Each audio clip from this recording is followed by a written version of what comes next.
Minuman keuntungannya 70% bahkan 60%. Kerjasama dengan pihak ojek online ada juga.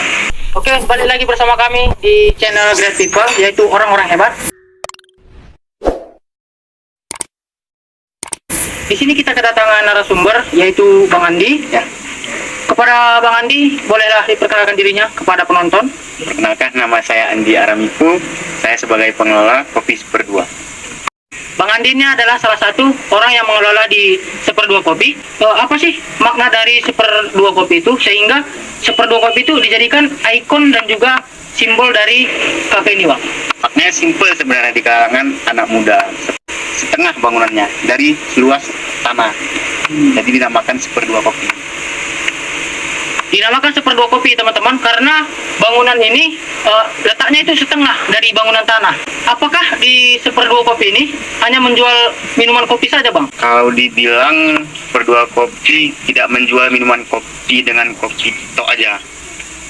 Dengan base kami menjual kopi susu, dengan non kopi ada juga, dengan minuman blend atau dengan minum-minuman yang segar. Ada yang segar dengan kopi, ada yang non segar dari kopi. Oh, berarti di sini menjual minuman itu sejenis kopi. Apakah di sini ada menjual makanan, Bang, selain minuman kopi ini? Makanan ada, makanan ringan. Kami membantu sistem yang kami buat, membantu UMKM.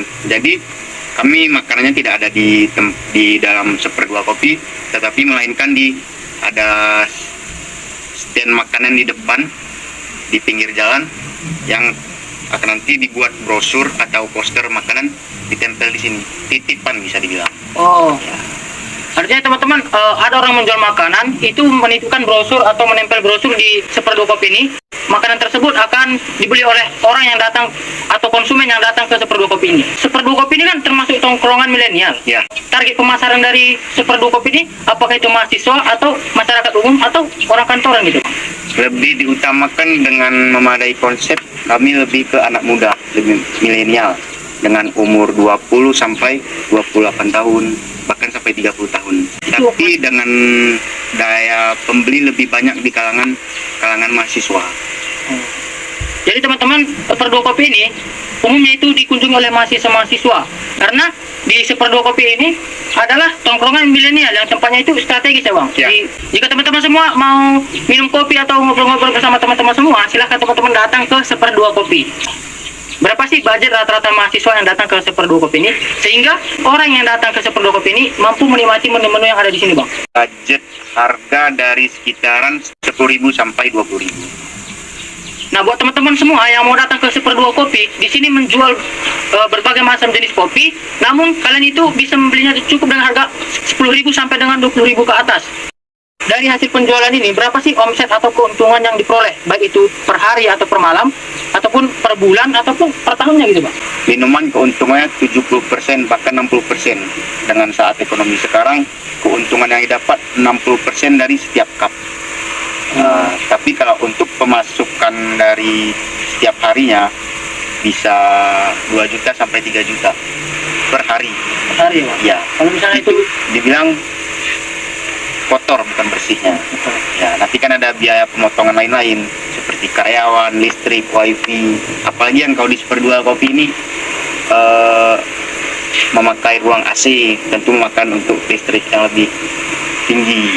di sini pakai AC, Bang? Ya, di dalam kita memakai AC. Kalau misalnya ini malam hari gitu, Bang, di luar ini ada nggak lampu ini nyala gitu, Bang, semua? Ya, kita nyalakan lampu penerangannya untuk malam hari. Oh, untuk malam hari ada Ya. penerangan lampu, ya, Bang, supaya lebih estetik gitu, ya? Ya, lebih estetik. Kira-kira, Bang, di Super 2 Kopi ini ada nggak itu jasa untuk mengantarkan minuman, mengantarkan makanan gitu, Bang? Atau seperti yang sudah ada gitu, Bang, misalnya menggunakan Gojek gitu, Bang. Misalnya ada mahasiswa yang di kosan, dia pengen minum gitu kan, Bang, minum kopi dari Super 2 Kopi lah. Ya. Namun dia nggak ada kendaraan gitu, Bang. Boleh nggak, Bang, pesan gitu? Kalau untuk jasa dari pengiriman dari kami nggak ada. Mungkin di setiap bulan ada namanya promo free ongkir, free delivery. Ya, maksimum order 2 sampai 3 kami kirim atau kami antar minumannya. Setiap bulan itu, Bang? Mungkin di setiap bulan ada, istilahnya itu bisa dibilang promo. Ya. Kalau untuk Gojek ada juga yang untuk yang ngambil minuman itu pesan orang lain ada, kerjasama dengan pihak ojek online ada juga. Bisa nggak abang ceritakan awal mula abang merintis dari Seperdua Kopi ini? Merintis dari Seperdua Kopi ya, Ya Pak. itu dipengajakan oleh si pihak pemilik Seperdua Kopi. Ya. Karena dia suka kopi, nongkrong dengan teman-teman. Oh, apa salah buatnya kita bang? Alhamdulillah kita ada modal nih, kita buat tempat usaha nongkrong. Kalau merintisnya nggak ada sedih lah, karena dunia hobi. Oh. Ya, Bagaimana perasaan abang awal mula mengelola bisnis ini bang gitu? awal mula mengelola bisnis ini ya, Apakah abang merasakan, nanti nggak bisa ini jalan ini, nggak ada yang beli? kalau Nanti, berpikir itu pasti, tapi kan suatu usaha ketika dijalanin optimis yakin, karena udah tahu alur yang mana yang dibuat, pergerakan mana yang kita tuju. Iya. Seperti contoh target pasar yang kita bicarakan tadi, minuman ini ke siapa kejual, minuman ini targetnya kita jual untuk dari kalangan anak muda, lebih khususnya ke lebih mahasiswa milenial.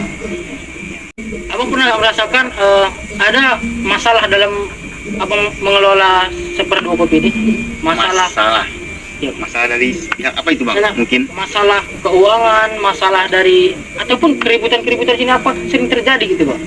alhamdulillah kalau untuk keributan mungkin dari customer tidak ada, tapi untuk biasa pekerja ada juga, cuman salah-salah paham sedikit, miskomunikasi lah bahasanya ya. Oh iya bang, Ya. komunikasi. Salah-salah paham sedikit, tapi tidak ada sampai keributan luar biasa, tidak ada.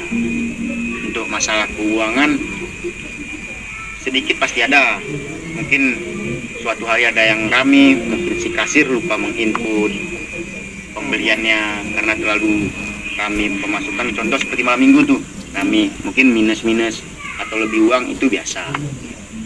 Berarti kalau misalnya kita berusaha itu ya pasti ada lah gitu ya bang keluhannya, atau masalah keuangan itu pasti ada ya bang. Ada. Dimanapun pasti ada ya bang. Tapi kan sekarang mudah dapat karena semua bermain sistem, berapa keluar berapa masuk langsung tahu. Udah pakai operator semua ya bang. Jadi kita tinggal tulis manual. Sejauh ini bang, ada nggak cabang dari Seperdua Kopi ini bang? Atau emang ini satu-satunya di Aceh ini bang? Kalau di Aceh khususnya Kota Lugu Sumai masih satu-satunya, insya Allah. Satu-satunya aja bang. Kalau ada rezeki, peluang bagus, Pak. Jadi untuk teman-teman semua, Seperdua Kopi itu cuma satu di sini teman-teman. Silakan teman-teman ke sini. Jangan sampai teman-teman yang kuliah di sini nggak pernah ke sini, karena ini cuma satu di Aceh. Boleh nggak bang, abang ceritakan sedikit pesan atau sedikit motivasi untuk orang-orang yang memulai usaha ataupun pengusaha-pengusaha pemula gitu bang, agar mereka itu selalu konsisten dalam usahanya gitu bang. Motivasi ya, Iya. saya motivasi lebih ke anak muda ya, nggak Iya, mungkin Bang. orang tua saya motivasi, Iya lah bang. mungkin mereka lebih paham. Untuk anak muda banyak berkeinginan suatu usaha pasti, mungkin dia pengen buka usaha karena menganggap ada kawan, ada modal, dia buka. Jangan seperti itu. Bisa dibilang dia mengetahui dulu struktur, belajar dulu tentang kopi, belajar dulu tentang usaha itu apa, karena dia suatu nanti akan menjadi seorang pemimpin dalam usaha. Nah, sebagai untuk anak muda mungkin belajar dulu, bukan ketika buka baru belajar. Berarti sebelum kita memulai suatu bisnis atau suatu usaha, kita sebaiknya belajar dulu ya bang. Ya banyak teman-teman juga dulu mungkin tidak modal besar ya, modal kecil, dia buka suatu coffee shop, usaha, tapi tidak belajar dulu. Ketika buka baru belajar, itu tidak bisa. Karena di dalam usaha kan banyak nanti pemikiran yang bercabang-cabang, Iya sih. mengurus anak buah dengan pemikiran yang berbeda-beda, bagaimana menyatukan tim. Sesuai dari pesan abang ini, untuk teman-teman semua, jika mau mulai usaha itu jangan sampai karena itu belajar sesudah mulai usaha, karena itu hasilnya sama dengan nihil. Kalau kita belajar pas kita membuka usaha, kita belajar, artinya jika kita belajar pas membuka usaha itu hasilnya sia-sia. Gimana pendapat abang untuk orang-orang yang misalnya modalnya kecil nih bang, dia mau membuka usaha tapi pengen profitnya besar gitu bang? Itu gimana, Bang? Kalau di tahun-tahun seperti ini berat sih. Apalagi dengan daya pasar tempat, dibilang kita membuka usaha kedai kopi, dan kedai kopi di sini sudah banyak. Kalau Rata-rata di Aceh itu semua kedai kopi bang? iya, karena budaya orang Aceh kan nongkrong. Dulu ada cerita sedikit ketika orang tua di kebun ngambil kelapa, dia jual di pinggir jalan. Taku kelapa untuk apa? Jip kopi, untuk minum kopi. Itu dulu, makanya di Aceh budaya ngopi. Kalau untuk anak muda tadi, ya jangan mengharap besar lah, mendingan mengharap sesuai target dengan modal, tidak sakit hati ketika target tidak sampai. Nah, ketika target besar, profit besar tapi tidak sampai, kita membuat frustasi.